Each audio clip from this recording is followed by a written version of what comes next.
All right.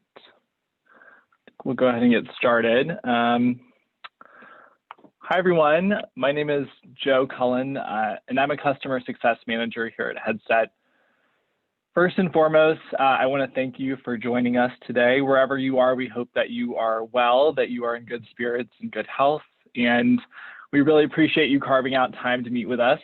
Before I introduce today's speakers, I want to first address several housekeeping items. This webinar will be recorded and sent to each of you.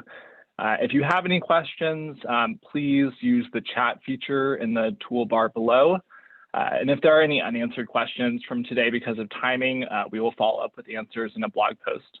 And lastly, if you're not currently using Retailer, the tool that will be the main focus of today's presentation, we hope that you reach out to our team for more information and a personalized demonstration, which I will also reiterate towards the end of the webinar with some additional details.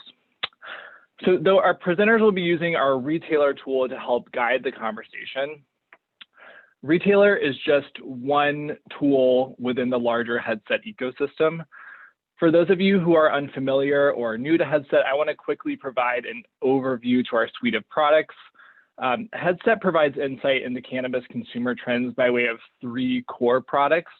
The first is called Insights, which is our market intelligence product that provides real-time access into market level data, now serving 11 recreational markets across the US and Canada. Our second product is called Bridge, and Bridge is a tool that enables retailers to directly share sales and inventory data with their vendors to facilitate a more collaborative relationship. And that's modeled off of a common retail practice called VMI, or Vendor Managed Inventory. Lastly, Retailer, which most of you are likely using, is our third product. And Retailer is a business intelligence tool designed for cannabis retailers to better track their sales, optimize inventory practices, and ultimately streamline operations. Now, within Retailer, we have several product solutions to really meet you wherever you are and help you succeed at every stage of your business, whether or not you're just getting off the ground or you've been in the business for a while. So we offer Retailer Starter, which is a product that helps you build a go-to-market strategy before your doors even open. Retailer Pulse, which gives you a fundamental tool set to help you analyze your business once your doors open. And then last year, we launched Retailer Premium, which is a product add-on to Retailer Pulse, giving you an additional layer of tools to analyze your customer, their purchasing behavior, and their baskets. And the tools within Retailer Premium are really grounded in a common goal that all of us have, which is to grow revenue. And when thinking about growing revenue, you can really think about it as the product of 2 fundamental components: the number of shoppers in your store and the average spend or revenue per shopper.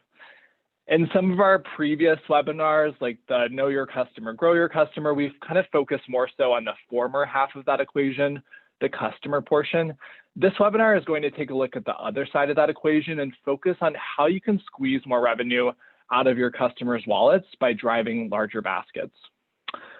Now, as a customer success manager, I have the pleasure of talking to retailers every day, many of whom are on this call. And when we discuss strategy around increasing basket size, I think there's this general overwhelm factor. It's tough to devise cross-selling and upselling tactics when you have thousands of SKUs and products on the shelves. There's a lot of noise to sift through. But Retailer Premium arms retailers with the ability to focus on the products and brands that are really going to maximize output and enable a smarter, more efficient strategy to grow revenue. And the 2 fine humans who will show us how to do this and how you can replicate this within your own business are Jewel Laurie and Cooper Ashley. Cooper is a data analyst with Headset and is the voice behind a lot of Headset's industry reports, including the recent report on basket analytics that will very much complement today's presentation. And Jewel, Headset's senior product manager, is really the chief architect behind Retailer Premium, and alongside Headset's analytics team, has really brought this whole product to life and continues to make some really exciting developments. In today's presentation, Cooper and Jewel will first unpack what basket analytics actually entails, why it matters, why you should be focusing on it. Then they'll help distinguish cross-selling from upselling tactics and why each are important in their own right. And lastly, they'll give a live demonstration of how you can employ some of these tactics at your store. So without further ado, Cooper and Jewel, I'll let you take it away. All right, thank you so much, Joe. So to start with, let's take a step back. And before we define what basket analysis is, let's just talk about what you're trying to accomplish as retailers. Really, as retailers, your goal is often, let's increase sales. And there's really only two ways to increase sales. Either you increase the number of baskets, so you increase the number of people running transactions in your store, or you increase the size of those baskets. So you increase the amount that the people already coming into your store are spending. So in a lot of our previous webinars, we've talked about ways to increase number of baskets. This is usually as the result of some kind of marketing ways to get more people into your store. But say you're stretched on that front, or you're really kind of reaching your limit of how many customers you can serve. There's still ways to grow your total revenue, and that's by increasing the size of your baskets. And that's really what basket analysis helps with. So when you're increasing your size of your baskets, you can do this two ways. Either you can get people to buy more items per basket. So if they're only buying one or two items, you start getting them to buy two or three or four. Or you make them buy pricier items. So there's a couple of techniques that help you with each of these strategies. So let's go on to the next slide here. So the first technique is cross-selling. Cross-selling is when you suggest an additional product from a different category. So if you were a fast food company, you might ask, would you like fries with that if someone ordered a burger? That would be cross-selling. And in this way, this is how you increase the number of items in a basket. The second tactic is upselling. So upselling is when you get someone to spend more money on a more premium item or a bigger size. So again, going back to the fast food example, if someone was buying a meal, you might ask, do you want to supersize that? That would be upselling. And that can still also help increase the average item price with baskets, and that grows your baskets too. So these are kind of the two different strategies that we're going to explore, how you can decide which one of these you want to do and how you might do them using our retailer data. So I'm going to pass it over to Cooper, who's going to show us how to do that in retailer now. All right, thanks, Jewel. I'm just going to grab the screen share here from Joe.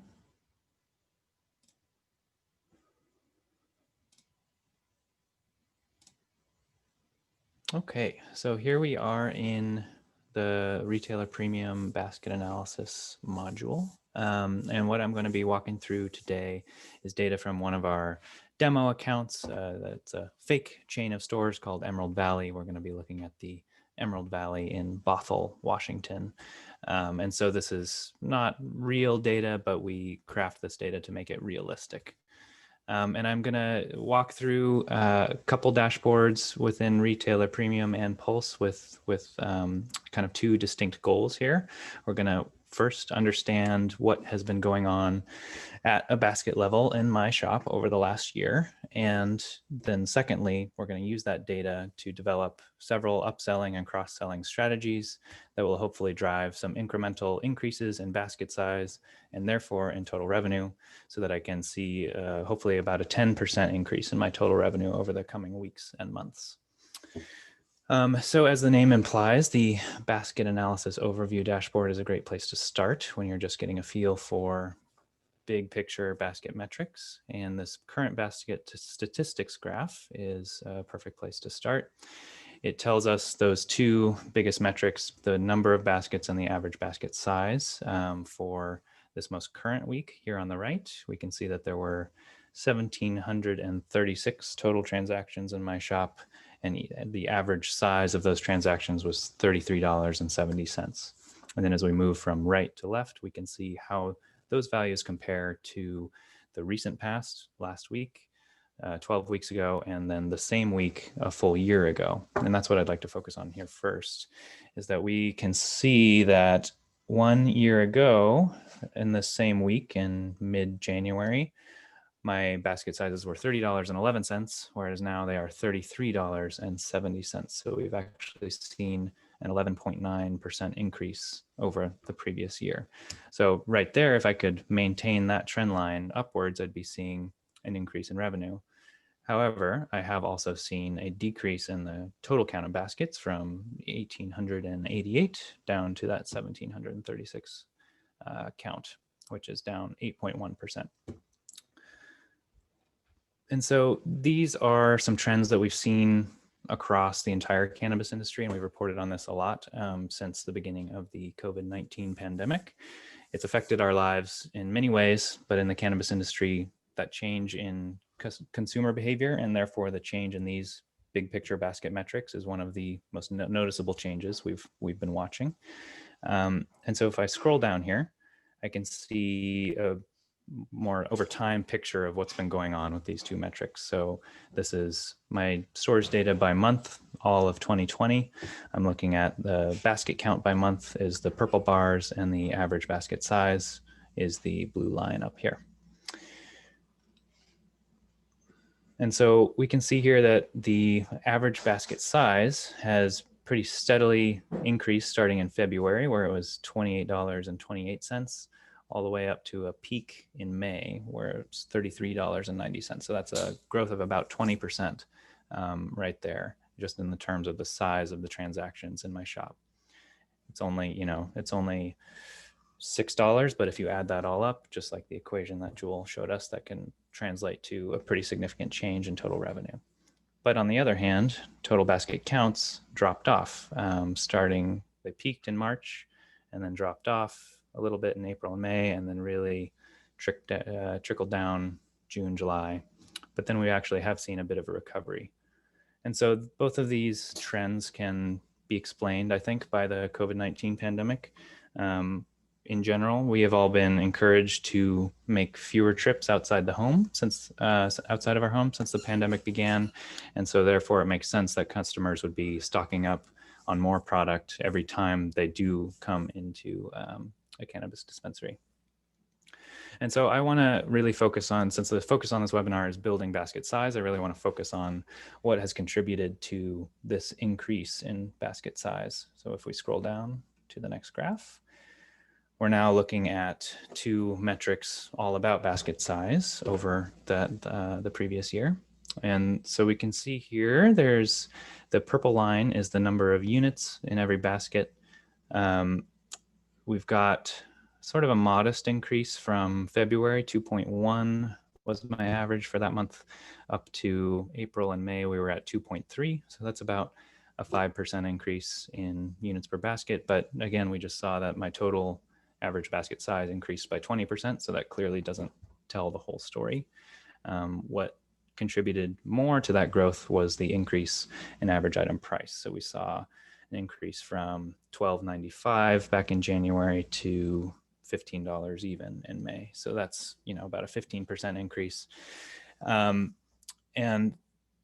that's kind of what contributed more so to the bigger baskets that my customers were purchasing. And now, of course, my next question is why? Why would people be buying more expensive items more so than they were buying more items? And, there's two things I could think of. They were buying more premium brands, more top shelf versus mid shelf, or they were buying larger package sizes. And I think given what we just saw in the above graph, what we know about consumer behavior, and then here at Headset, we have been reporting quite a bit on this, that we have definitely seen a significant trend towards larger package sizes across all categories over the last year. And so I want to take a look at that in more detail.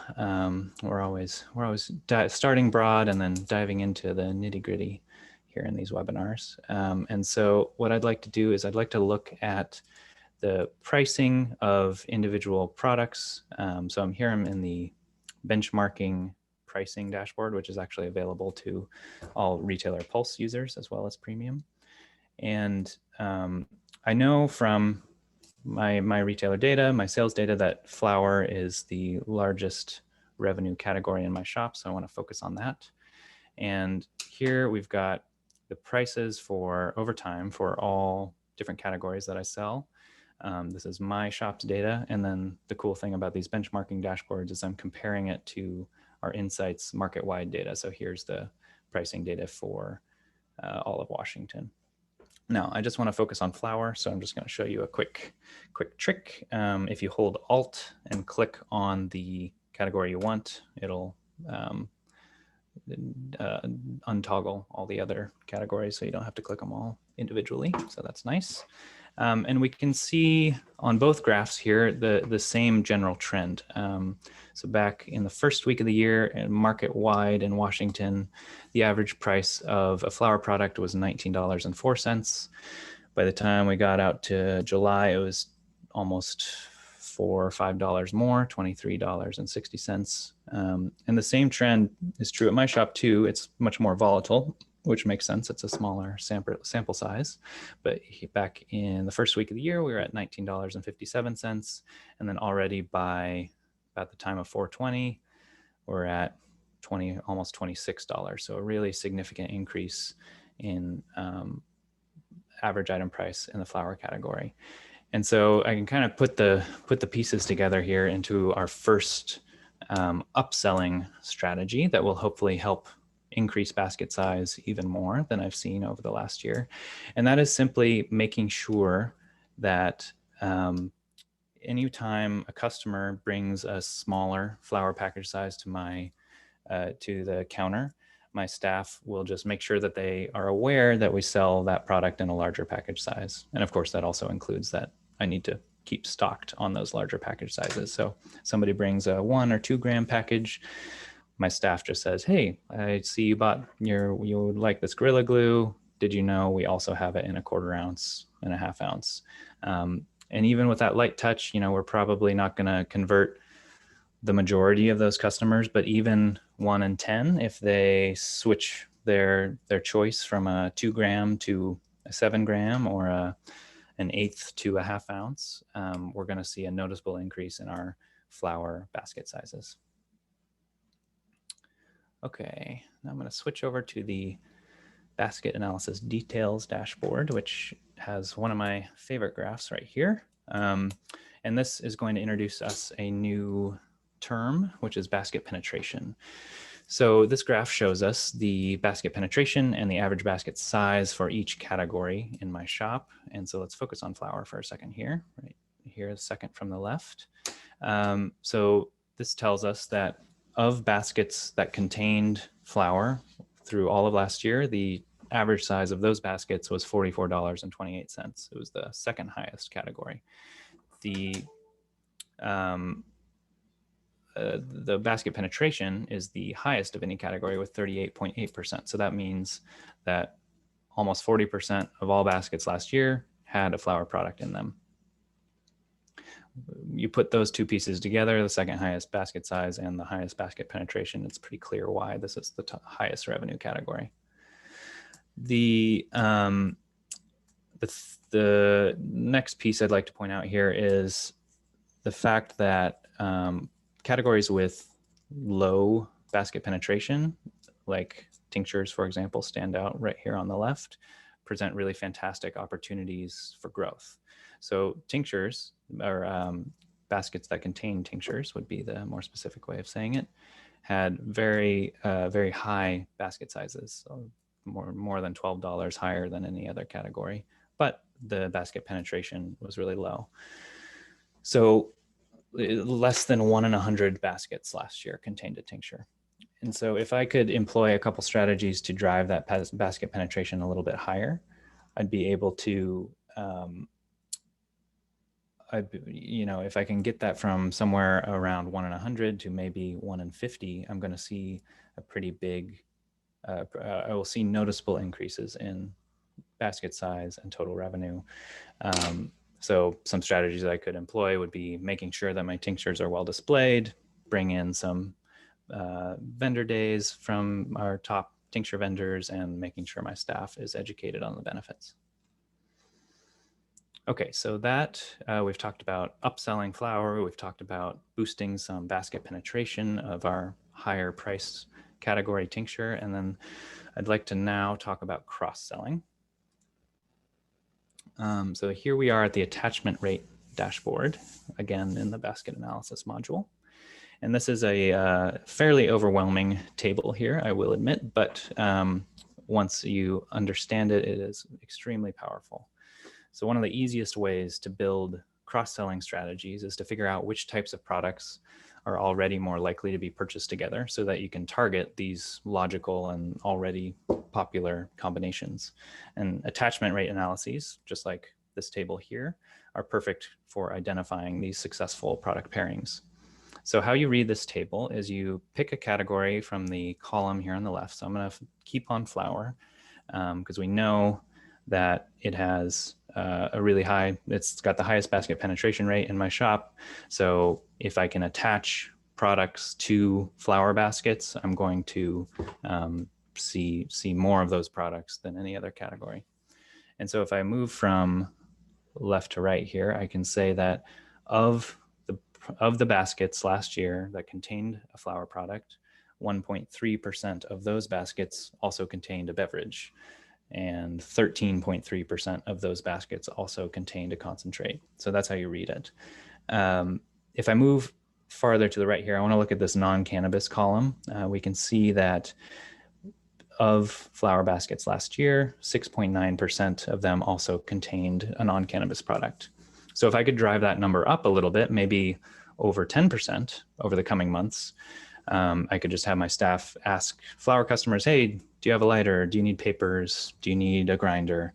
I could see, again, a measurable increase in my flour total basket size, which would drive incremental revenue, help me get to that 10% goal. I also do just want to point out here that in this non-cannabis column, the vapor pen category has the highest attachment rate. So 10.1% of vapor pen baskets last year also contained a non-cannabis product. And so that makes quite a bit of sense. You know, you need a battery to use a cartridge. So again, that's just, once you're arming yourselves with this data, you can make those, you can have data to back up those logical connections and maybe discover some new ones. So again, we could just make sure that we have all the batteries that are needed to use the cartridges that I have in my shop. Every time somebody buys a cartridge, my staff makes sure that they know they need a battery, make sure they have the right battery, because those are all opportunities to increase those baskets a little bit and then drive a little bit more revenue. And then before I have Joe switch back to our slides, I do just want to point out the relatively high values here in the pre-roll column. Pre-rolls are, as we all know, tend to be lower cost products, and they tend to attach onto other baskets really well. So we're going to walk through one more concrete example of a cross-selling strategy before I hand it back to Joe. So if Joe, you could share your screen and pull up the French fry slide. Yeah. So for my last example here, I just want to kind of pay homage to the most famous cross-selling strategy that Jewel mentioned earlier. Would you like fries with that? In my shop, I want to employ that and change it to, you know, would you like a pre-roll with that, is going to be my strategy. So I looked at my store's data. The average price of a pre-roll pre-tax over the last couple months was about $5. So I want to source work with a vendor, source a value priced pre-roll. If I can get that pre-tax price down to $4.04, we add the Washington 37% excise tax and the Bothell, Washington 10% sales tax, we get to a $6 out the door post-tax price. And so what I'm going to have my staff do is we're going to display these new value-oriented pre-rolls really well, both in the pre-roll section and right at the register. And then every time a customer checks out, my bud tenders will ask, hey, did you see our new $6 pre-rolls? And of course, most customers are not going to add one on, but every once in a while, somebody's going to say, oh yeah, sure, throw that in. And then instantly that basket will be $4.04 larger. So if we assume about a 10% conversion rate. So 1 in 10 customers say yes. And then we're going to just pretend that we're going back in time using the most recent week of data from my shop. There were 1,736 total baskets. If 1 in 10 of those baskets rose by $4.04, my total average basket would increase by 1.2%. And then therefore my total revenue would also increase by 1.2%. So this is obviously 1.2% is a fairly small increase, but it only took me a fairly simple strategy to achieve. And so if I arm myself with this strategy, with upselling flower package sizes, with boosting my tincture basket penetration, and each of those add a few percentage points to my basket size, I'll be able to boost that basket size and therefore total revenue by my goal of 10% within a few weeks. And then before I wrap up, I just want to say that my favorite part about as an analyst here is about our tool is that not only can you understand what's going on in your shop, you can use that data to develop these strategies, but then of course you can go back and actually measure their effectiveness. So I'd be able to go back to that basket penetration graph and see if tinctures have jumped up from 0.8% to maybe hopefully closer to 2% over the last month if I've had some vendor days and done some bud tender education. So you'll be able to answer these questions and roll it all back up to know exactly what's driving your revenue. And with that, I'm going to pass it back over to Joe, who's going to wrap things up and tell you more about how you can access these basket insights for yourself. Thanks, Cooper. Those fries did look very tasty. But yeah, thank you so much. And Joel too, that was super informative. And if you haven't checked out Cooper's recent industry report on basket analytics, that will touch on a lot of these same topics and just provide some additional color to today's presentation. And again, the basket analysis section, or module rather, is really just one part of the entire suite of tools at your disposal in Premium. So there's really something for everyone within your organization, whether you're a purchasing manager, a marketing director, COO. This tool kind of checks all of the boxes. So we hope you reach out and request a demo so that we can learn more about your specific goals and show you how this could potentially work with your data set. We're offering all webinar attendees 25% off your first year. And if you're interested, you can either reach out to info@headset.io, you can go to our website, or you can respond to the follow-up email that will also contain the recording. So I'm going to open it up to Q&A. I know we've got a couple questions.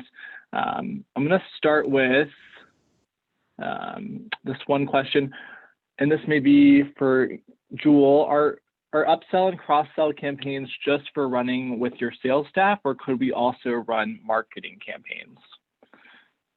Okay, that is a great question. So really, how do we do upsell and cross-sell? Is it just those questions that we ask at the register, or are there other ways we can do it? It's definitely something you could work into a marketing campaign, especially if you use our new segmenting tool. So our segmenting tool allows you to really pinpoint certain customers that have certain behaviors. And some of those behaviors are things like people who are already loyal customers who are coming in fairly regularly. You can see what their average basket is and decide, let's try to increase that average basket by maybe offering that specific group of our really loyal customers, an extra discount, like buy 4 items, get the 5th one for 50% off, or let's give them a sale on premium brands of flour or something like that. We did another webinar on our segmenting tool, I think back in December, and you can find that online if you are interested in learning about that tool. It would be incredibly useful for doing cross-selling and upselling through marketing. Awesome, thank you. Okay, we have another question.